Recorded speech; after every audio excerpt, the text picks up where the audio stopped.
देखिए 20 नंबर प्रश्न पर ध्यान दीजिए, क्या कहता है आगे।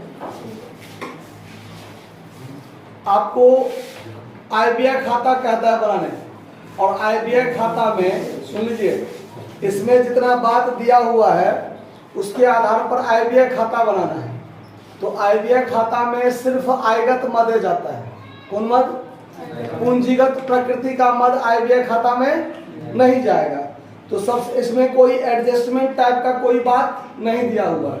तो सीधे जो आइटम दिया हुआ है वो आइटम को पकड़ना है और डेबिट में या क्रेडिट में जहां जाएगा रख देना है। तो चलिए सबसे पहले फॉर्मेट खींच लीजिए, income and expenditure account for the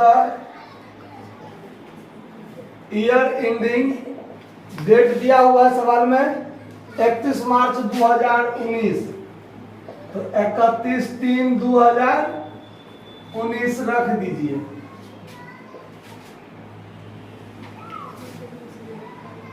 debit credit, debit side में क्या लिखते हैं? एक्सपेंडिचर अमाउंट, क्रेडिट साइड में इनकम अमाउंट। अब पहला आइटम क्या है देखिए, फी कलेक्शन।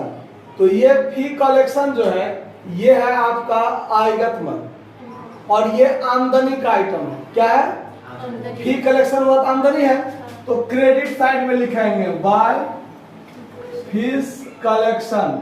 फीस कलेक्शन कितना रुपया है? 4,20,000 रुपया लिख दीजिए। दूसरा आइटम है सैलरी पेड, ये खर्चा का आइटम है। क्या है? और ये आयगत व्यय है। आयगत व्यय है तो डेबिट में लिखेंगे टू सैलरी पेड 3 लाख रुपया। ठीक है।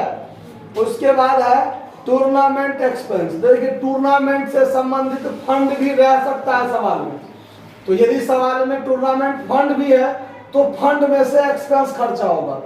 अगर टूर्नामेंट फंड नहीं दिया हुआ है तब उसको हम लोग आयगत व्यय मानेंगे और डेबिट साइड में लिखेंगे।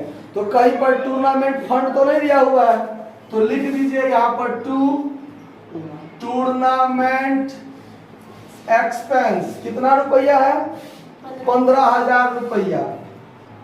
उसके बाद है ट्रैवलिंग एक्सपेंस, ये भी आयगत व्यय है।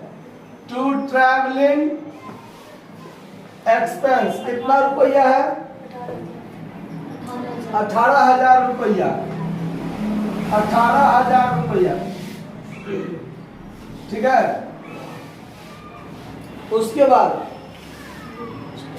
स्टेशनरी एक्सपेंस है, तो ये भी आयगत व्यय है। स्टेशनरी एक्सपेंस कितना रुपया है? 15,000। 15,000 डेबिट में। उसके बाद है रेंट पेड, ये भी होगा यहाँ पर टू रेंट पेड कितना रुपया? 12,000। 12,000। उसके बाद है postage and telegram expense, to postage and telegram expense कितना है? कितना?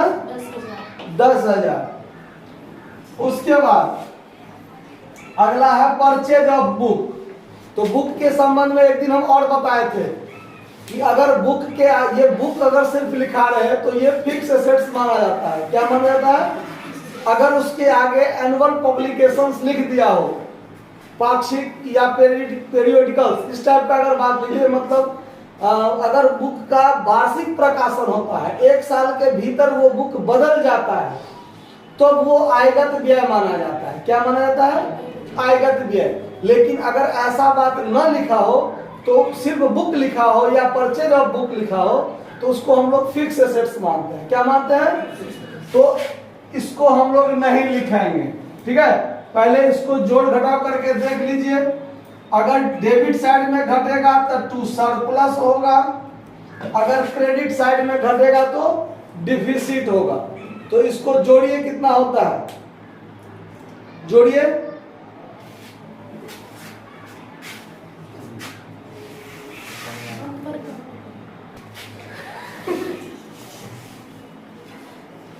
शुरू कर दिए हैं?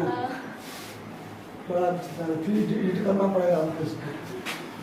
देखिए ये टोटल हो जाएगा 4,20,000, यहाँ भी 4,20,000, और इसमें से इस टोटल को यदि आप घटाइएगा तो 18, 12, 30, 30, 60, 10, 70, 3,70,000 हुआ टोटल। इसमें से 3,70,000 घटाइएगा तो कितना बचेगा? 50,000। तो ये आपका सरप्लस हो गया। अगर यही डेबिट साइड ज्यादा होता तो क्रेडिट, इसका टोटल डेबिट में लिखते, यहाँ क्रेडिट लिखते, इस साइड का घटाते तो इधर डिफिसिट आता, मतलब कमी आता। ठीक, तो इसको नोट कर लीजिए। धन्यवाद।